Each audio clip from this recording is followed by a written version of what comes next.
tenemos a José María Luna, socio de Luna Sevilla, asesores patrimoniales. José María, muy buenas.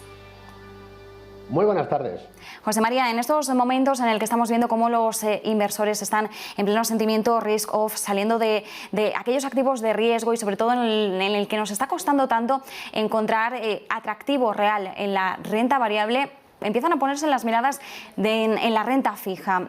Sin embargo, parece que no hay un consenso claro entre las distintas gestoras, entre las distintas casas de análisis sobre si es ahora buen momento o no para comenzar a aumentar nuestro peso de patrimonio en la renta fija. ¿Es momento de apostar por ella? ¿Debemos todavía mantenernos cautos? ¿Cuál es la posición que mantenéis vosotros?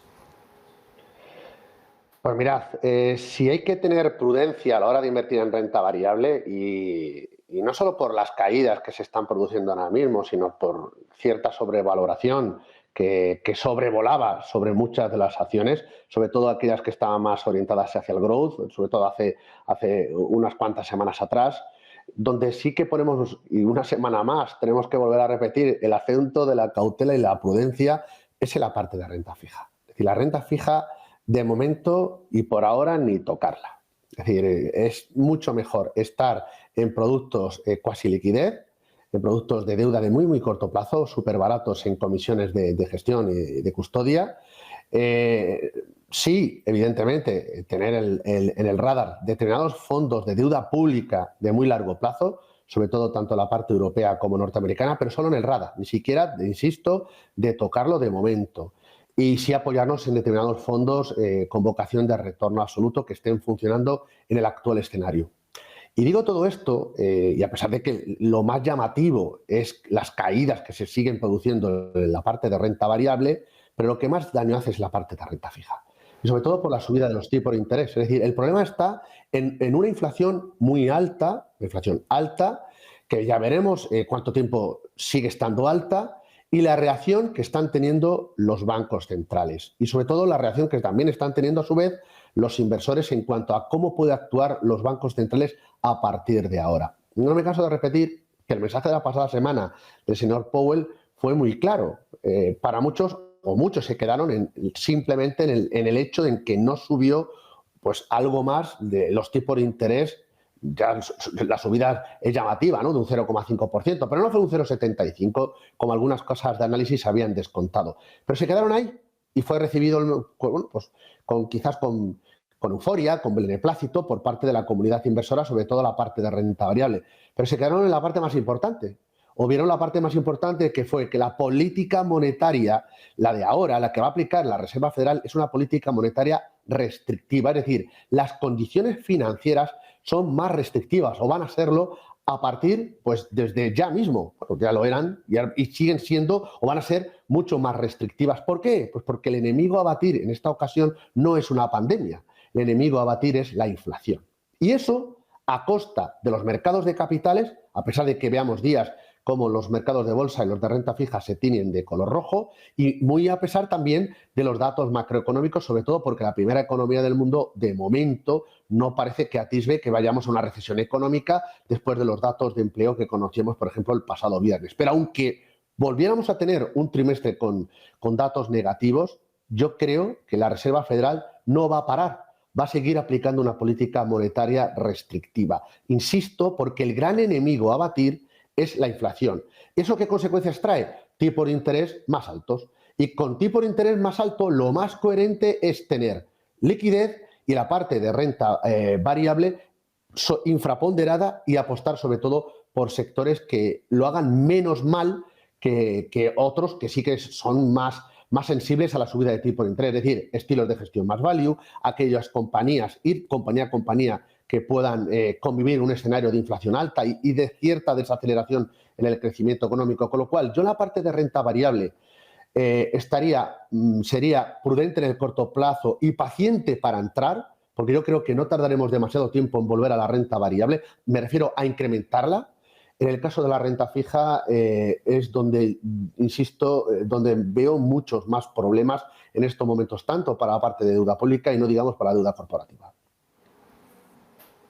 Mantenemos, por tanto, el gran interrogante sobre la renta fija. Claro, porque bien decías, José María, ahora mismo estamos muy pendientes de los movimientos que están realizando los bancos centrales. Seguimos viendo a una Reserva Federal que mantiene la perspectiva de subidas de tipos en 50 puntos básicos de cara a las próximas reuniones. De hecho, hemos estado escuchando cómo Rafael Bostic decía que, bajo su punto de vista, que la subida vaya más allá de los 50 puntos básicos, es decir, por ejemplo, 75, que eran las apuestas que empezaba a hacer el mercado, sería demasiado. Mantiene esos 50 puntos básicos y en el Banco Central Europeo nos mantenemos a la espera de cuándo va a ser realmente esa primera subida de tipos de interés. ¿Qué es lo que podemos esperar de la evolución de los bonos con todo este escenario? Y sobre todo, si tuviéramos que centrar la mirada en algún fondo que ahora mismo invierta en renta fija, que pueda tener un buen desempeño en el entorno en el que nos encontramos, ¿dónde pondrías el foco? El foco, yo creo que lo has explicado perfectamente. El foco está ahora mismo en la inflación. El foco está en cómo actúan los bancos centrales para los tipos de referencia, puesto que están subiendo los tipos de interés. El Banco Central Europeo no los está subiendo, pero yo creo que antes de lo que nos esperamos va a tener que actuar. El cruce euro-dólar en estos momentos es inflacionista. Es decir, es inflacionista porque el dólar se aprecia y comportamos productos denominados en dólares y esto hace daño a la inflación y yo creo que Christine Lagarde va a terminar despertándose de este ensoñamiento que en estos momentos hay, ¿no? Sobre todo en la parte europea, con lo cual ya debería haber actuado. No lo hace, bueno, pues será peor. Cuanto más tarde, yo creo que más va a tener que actuar y así se está dejando notar en los mercados secundarios, que es lo que están descontando en estos momentos, sobre todo los tramos de medio plazo, los mercados financieros, que es que los bancos centrales, yo no sé si van a subir 0,5, 0,75, de verdad, no creo que sea lo más importante la cuantía de la subida, sino no la intensidad, sino la duración de la subida. Y sobre todo, cuánto van a reducir el balance, es decir, hasta ahora, en el año 2020 nos encontrábamos, porque mucha gente piensa que esto va a ser como el 2020, es decir, una caída muy fuerte y una recuperación. Olvídense de esa situación. ¿Por qué? Porque estamos con los bancos centrales en una situación distinta. En el 2020 compraban cualquier tipo de activo, casi cualquier tipo de activo. Bueno, el Banco de Japón compraba bolsa y aquí comprábamos deuda, que a su vez valía para comprar en renta variable. Estamos en una situación distinta. Aquí no estamos hablando de una situación de deflación, estamos en una situación de inflación alta, con lo cual los bancos centrales actuando y los tipos, tanto de medio y largo plazo, descontando más subidas en el tiempo, evidentemente el impacto sobre la renta fija no puede ser positivo, va a ser negativo, subida de tipo de interés, caída en el precio. Con lo cual, quien crea que ha visto lo peor, pues yo creo que se equivoca. Es decir, no que quede lo más dramático, sino que vamos a seguir viendo correcciones en los mercados de deuda, sobre todo en los tramos de medio plazo, de corto y de medio plazo. Los de largo ya veremos.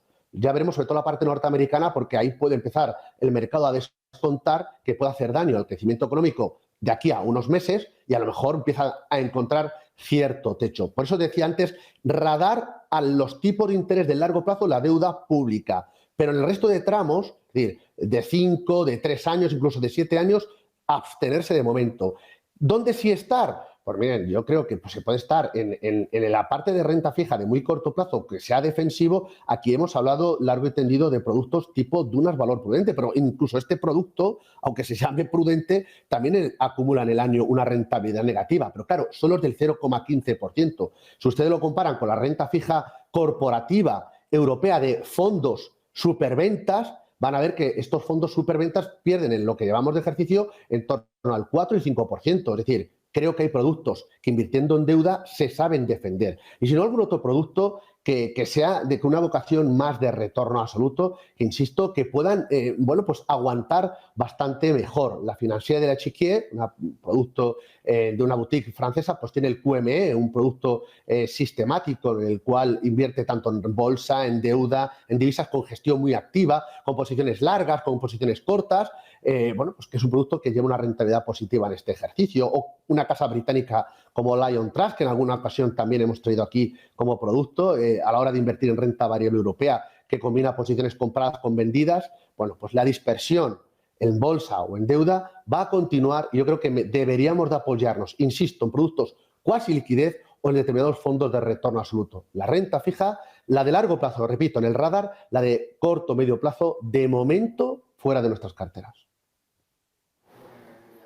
José María Luna, como siempre, un placer. Muchísimas gracias con el análisis y nos quedamos con esos mensajes y con la advertencia. Un placer. Un placer. Buenas tardes y buen negocio.